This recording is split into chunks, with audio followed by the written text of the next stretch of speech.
Welcome to Crowned and Called, Stories of Purpose, Women of Power.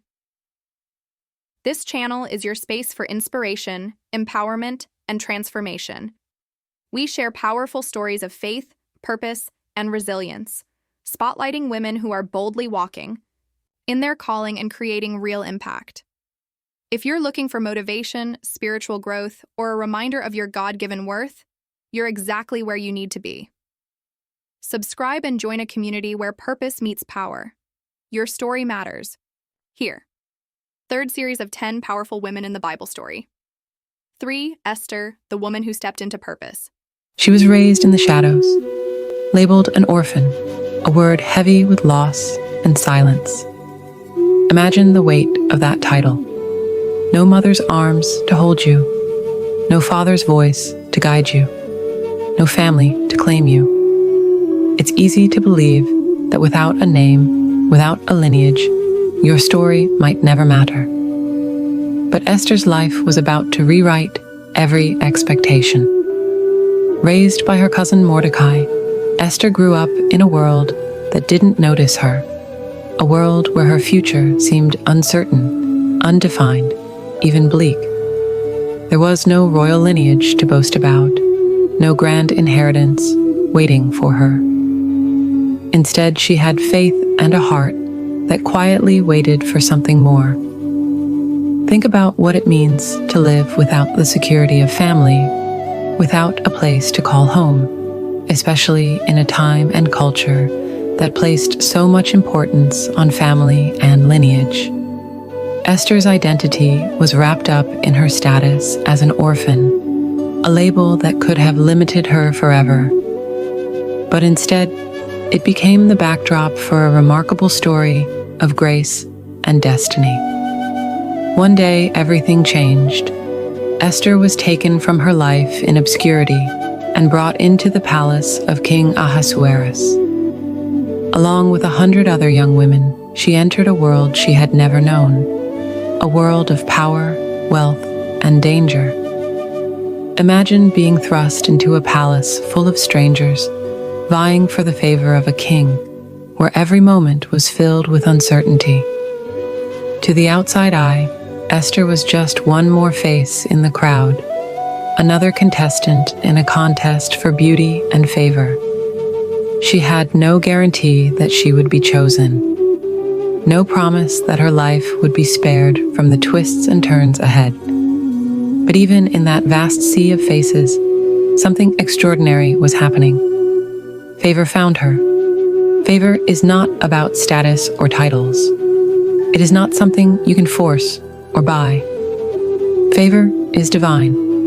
It is a supernatural influence, an invisible hand guiding your steps, opening doors, and preparing your heart for something greater. And Esther was blessed with this favor. It was favor that drew the king's eye to her. Favor that set her apart in the eyes of those who mattered.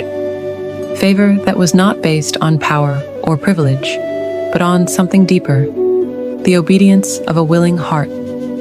Favor doesn't always come wrapped in glory or noise. It often arrives quietly, in moments of patience, in choices made in the shadows. Esther's favor came as she patiently waited, obeyed instructions, and trusted a process she didn't fully understand. She didn't pursue power, and she certainly didn't expect a crown. She simply lived each day with faith and courage, not knowing that she was being prepared for a divine appointment. No one could have predicted the role she would play. No one saw how this orphan girl would rise to become queen, and more than that, a voice for her people. But favor is unstoppable. It breaks through barriers. It opens doors that seem permanently closed.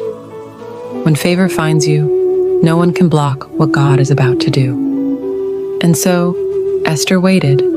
She listened. She obeyed. In the quiet moments, in the waiting rooms of uncertainty, she was being shaped. Because sometimes, the greatest power is not in chasing the throne, but in faithfully answering the call placed on your life. Esther didn't just become queen, she became a voice. Not just any voice, but a voice that carried the weight of her entire people's fate. Her story is not just about a throne or a crown. It's about courage that rises in the face of fear and obedience that overcomes uncertainty. Picture this: Esther sitting in her chambers, the golden light of the palace filtering through stained glass.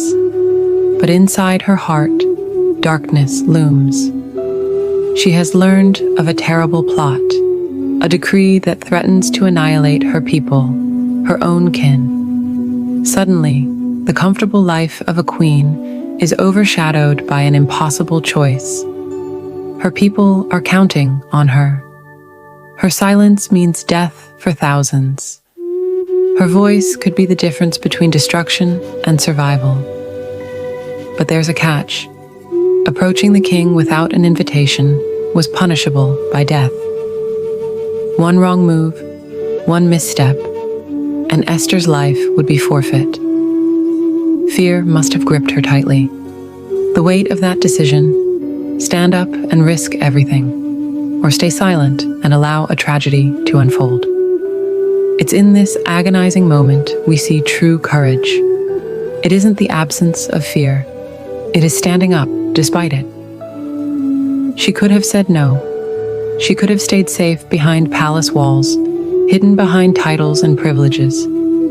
But instead, she chose obedience. Not obedience to people, but obedience to the call she sensed deep within her soul. A call bigger than fear, bigger than herself. Obedience is never about comfort. It's about commitment. It's about answering the call even when the path is uncertain, even when the consequences are unknown. It's about trusting that the purpose you've been given is worth more than your own safety. Her words, "If I perish, I perish," are powerful because they reveal the depth of her faith and resolve. They are not words spoken lightly. They are a vow to stand firm, no matter the cost. They tell us that the mission matters more than the fear. To say, "If this costs me everything, I'm still going," is to say that obedience to purpose demands courage. It demands sacrifice, and it demands unwavering faith that the outcome, whatever it may be, is part of a greater plan.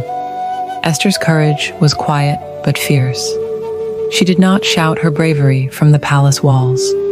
She did not rally armies or raise banners. Instead, she stood alone before a powerful king, vulnerable but unyielding. And in that stillness, she shifted the course of history. Her story teaches us something profound. Power is not always loud. It is not always visible. Sometimes power is found in quiet moments of obedience, in the willingness to stand when standing is hard, to speak when silence is safer, to act when fear wants to freeze us in place. You don't need to be loud to be powerful. You don't need a crown to change the world. Esther shows us that quiet obedience can bring loud victory. Her story is a reminder that you were born for such a time as this. A time when your faith, your obedience, and your courage can move mountains, even if no one else sees your struggle. So, what about you? What calling are you facing right now that demands courage? What mission are you afraid to step into? Like Esther, you may not feel ready. You may not feel strong. But that is exactly why your obedience matters. Not because you are fearless, but because you are willing. Willingness to obey, even when afraid, can change everything. Your obedience could be the reason someone else survives. Your courage could be the spark that ignites hope in others. And your faith could alter the future in ways you never imagined. Remember, every great story of power starts with a choice. The choice to stand, to obey, and to move forward despite the fear. Esther's story is yours, waiting to be lived. Subscribe to Crowned and Called, stories of purpose, stories of women of power. Because your obedience matters, your courage matters, and your story matters.